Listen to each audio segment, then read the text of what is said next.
Good morning. Today we are filming a Gary Allan concert. If you're a fan of Gary Allan, definitely stick around. I won't be able to take you into the venue, but I can take you outside the venue and we can talk about what's going on, what I do at the venue.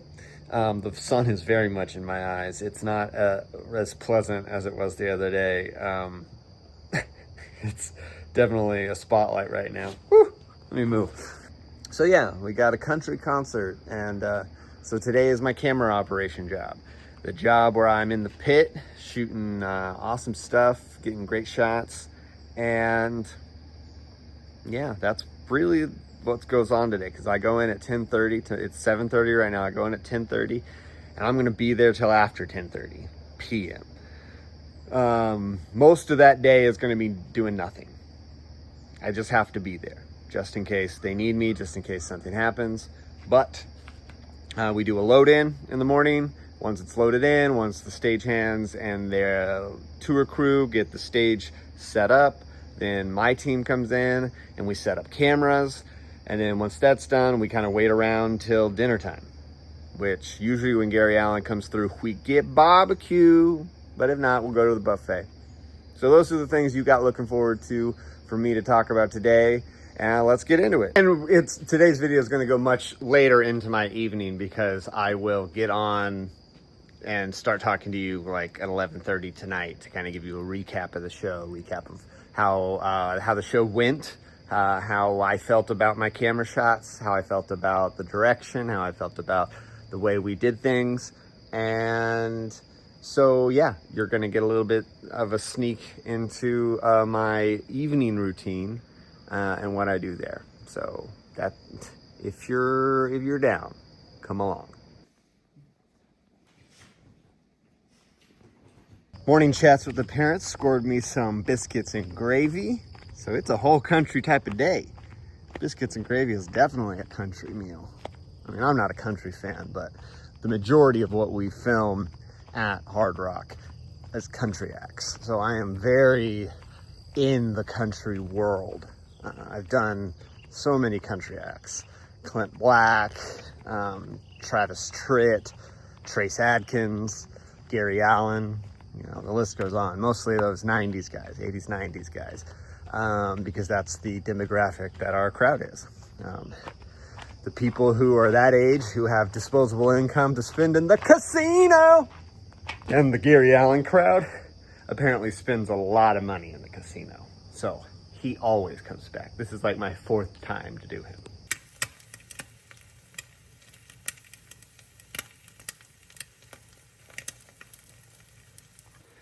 Today, our sauce choice is going to be a little bit of this Melinda's Thai sweet chili sauce. It's not very spicy, but it has a nice tang to it. It's pretty good. Okay, thrifters, I just saw a posting for an honest garage sale. A silent garage sale, they called it, where they put out all their stuff on their driveway and said that you have to Cash App them the payment. So they're not even going to be there. They're not even going to be watching the stuff. You just go up to their driveway and you pick out what you want and you pay them the price that's marked. Now, it's fine. Pay people what they want to charge things.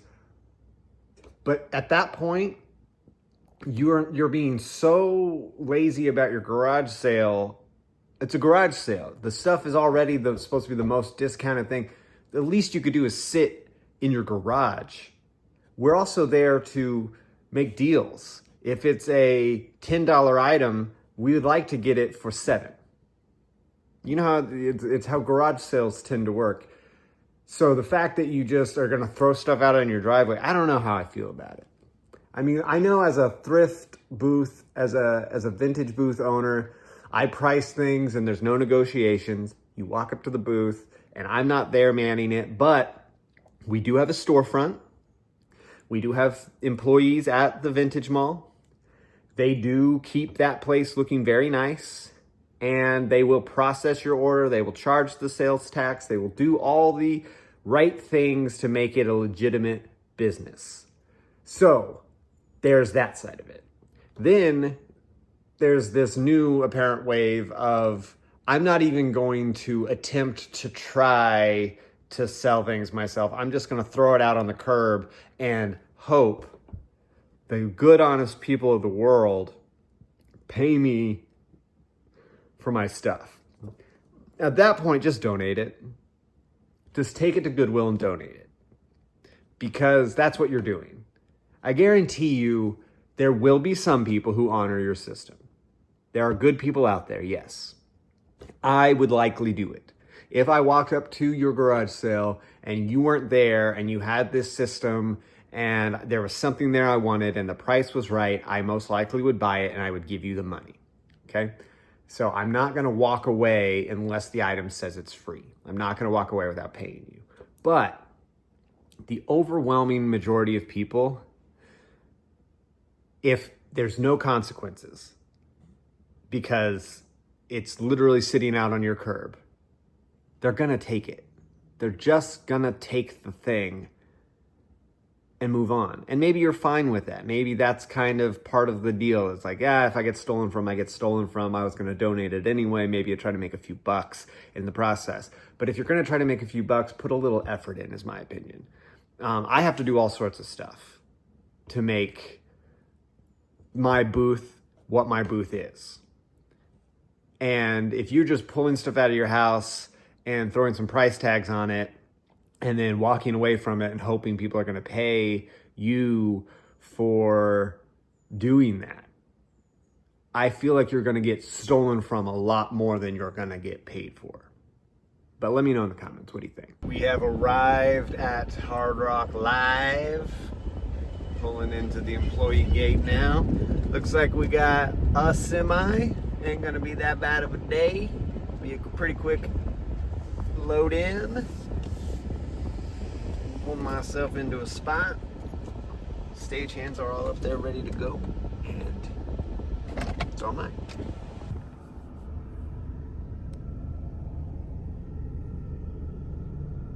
Okay, so there's a little bit of time before we have to pull in that truck.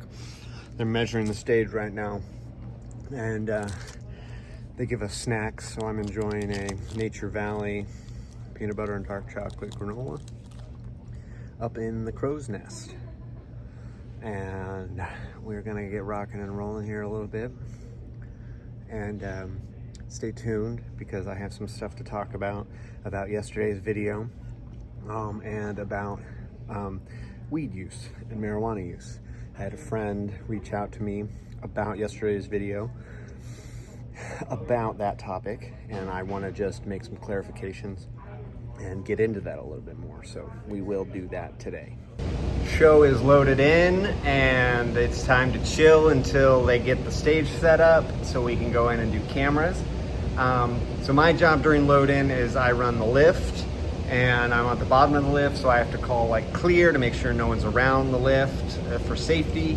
I lift up and down the lift gate, and then we push cases onto the lift, and we go clear, loading, all that kind of stuff, and then we move the lift up and down. It's a job. It is. It's not glamorous. A lot of people think backstage life at a concert is a big rager or a big party or something like that, but no, this is a job. We are all doing our jobs and our tasks, and even before and after the show, during the show, all of that. There's no liquor being thrown around everywhere. There's no drugs and partying and sex and all that kind of stuff. It's a job, and it's a job for the artist. It's a job for us who are working it. And when the artist gets off stage, they just want to chill. They just want to. Because it's an hour and a half of energy, and they just want to relax for the most part. Sometimes they'll have friends who are in town and they'll share some drinks in the green room, but that is and it doesn't last very long. It's maybe for the hour-long time it takes us to load out, but then they get on the bus and they're on to the next show because they got to get to the next town. So it's not, some venues, maybe some things happen that way, but definitely not here. So, since we have some time, let's get into what I was going to talk about, the marijuana. So I have given up my daily use of marijuana, and that is in part and largely to do with my bipolar disorder. Studies have come out that have said that people with bipolar disorder can experience long-term and permanent negative symptoms, including psychosis and anxiety. And those are two things that the marijuana is supposed to kind of help in certain situations. Now, it was affecting me that way. I was originally starting to use it to mitigate these symptoms and to supplement my medication and to help in situations where things were getting a little out of control for me. So if I was getting a little too up, I would use it to bring me down. And if I was a little too down, I was using it to bring me up.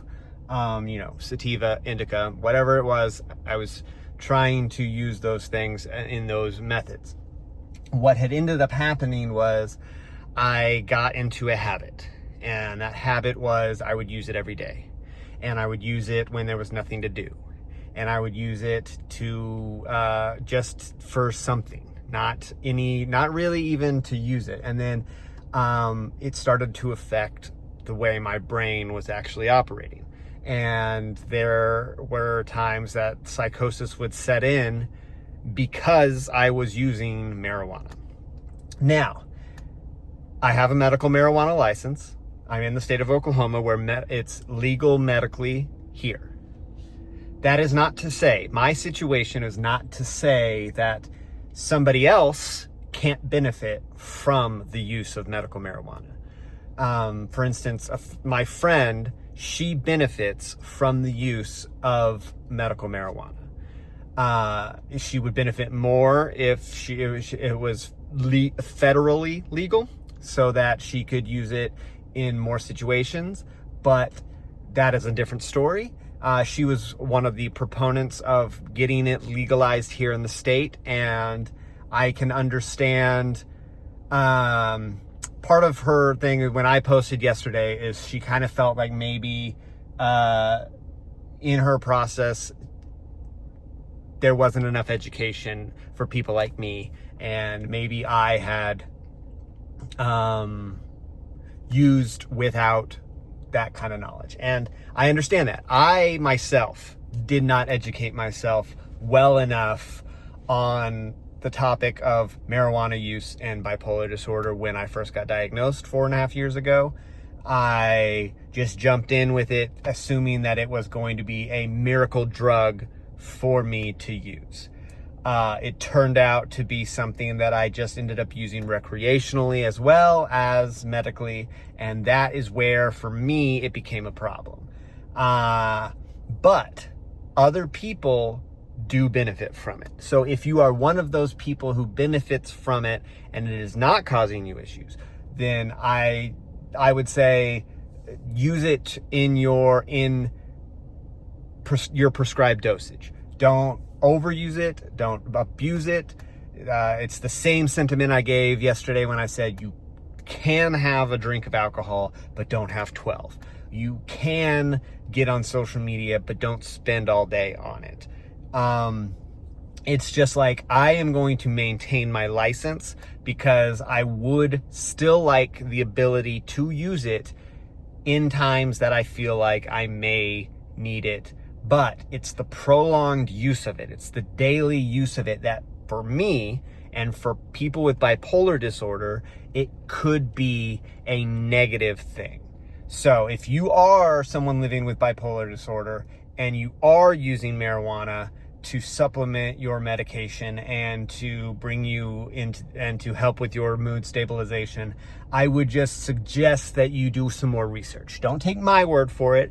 Take your own lived experience and do some research on the internet and find resources that, because what I had found is some studies that had shown that it could cause permanent psychosis. And the non-permanent psychosis that I was experiencing from using it personally, when I was fine and then I would smoke and then I would get into this state of psychosis, that was obviously a correlation. It was a cause. I was using the marijuana and then I was having psychosis. Now, that's not the case for every single person who smokes marijuana. Sometimes it doesn't. Some people who don't have bipolar disorder may affect them completely different. I can't attest to that lived experience because I live with bipolar disorder. So the way it affects me is this way. So for me, I had to step away from it and to make it no longer a daily habit of mine to use. That being said, it was easy to step away from. I know I lumped it in with addictions. It was easier. It was the easiest thing for me to step away from because it had not affected me and it did not drill itself into me as an addiction. I was able to just stop buying it and stop smoking it. The hardest thing was to find things to fill the time that I was spending just sitting, living in the high. And doing these daily videos is giving me something to do. And it's encouraging me to do more things to fill in that time. So it maybe in a time that I would have sparked up, I am now trying to find something to make this vlog more interesting. I'm trying to write more, and I'm trying to put myself in better, more productive situations. But again, like I said, marijuana, medical marijuana, can and does help other people. But for me personally, it was becoming a problem. And that is why I stepped away from the use of it. It's the same with alcohol. Alcohol within my life was causing great harm to me. It was causing me to behave in ways that I did not appreciate and others did not appreciate. And I believe that my use of marijuana was also doing that. I think my use of marijuana is partly to blame for the downfall of my recent relationship, because I would get high and be unmotivated to be a better boyfriend, be there for the person that I was with. So these all things for me are positive things. You yourself need to weigh the pros and cons and judge for yourself what is right for you. And that is, if you have anything to say on the topic, please comment. I would love to discuss with it more if there needs to be more discussion made, and I will talk about it in more videos. Yeah, hope that helps. Oh, we are currently waiting for tour pre-check so they can run sound and stuff, and we're supposed to get a 30-minute walk away so we can go grab ourselves some lunch. Well, it's 2 o'clock. Lunch obviously is normally around noon, and our dinner is scheduled for 4. So I'm really excited about getting to eat my lunch 2 hours before getting to eat my dinner. So there's that. I mean, yes, dinner is paid for by the venue. My lunch isn't. So I get to just sit here and wait. I'm taking shit into my own hands. I'm gonna just go over to McDonald's and get myself some food. They don't need me, and if they do need me, I will be next door. I am getting myself some food because I am starving, and it's pretty ridiculous that I'm just waiting on the dock, waiting to be told that I can leave. So it's time to walk over to McDonald's.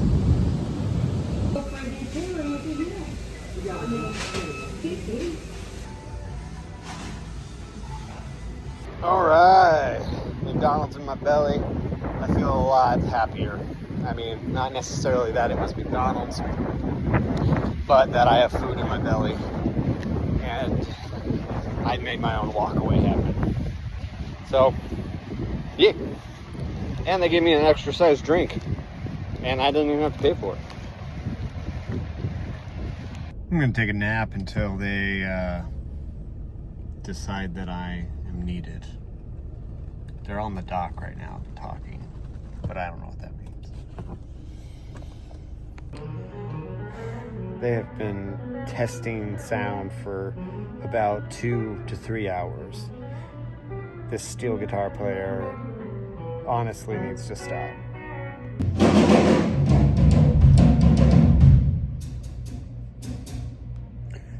This is why you don't want to be backstage. This is what it is. This. How much will you guys give me to just walk right over that to get through this semi? I'm not gonna do it. I'm not gonna do it. Would have saved me like 2 whole seconds. Damn it.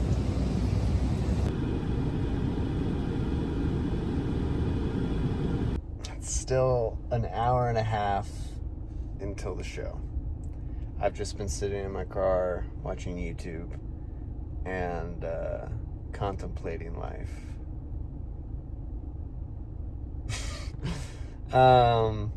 Yeah, I mean, there isn't a whole lot that happens in this job. You know, the stuff that happens is showtime. When 8 o'clock hits and I'm in that pit and the artist comes on stage and the show goes down, that's the excitement. That's the stuff. And then, you know, when the show ends, it all dies down and I roll up my cable and we dump everything back in that semi over there. And I don't think I caught it in the shot, but we dump that back in the semi and they roll on to the next town and I roll home to have one final meal at the end of the night to go with my pill. And sounds so old. I gotta eat with my pill. Yeah. This has been the look at a day in the life of a camera operator at a concert venue so far.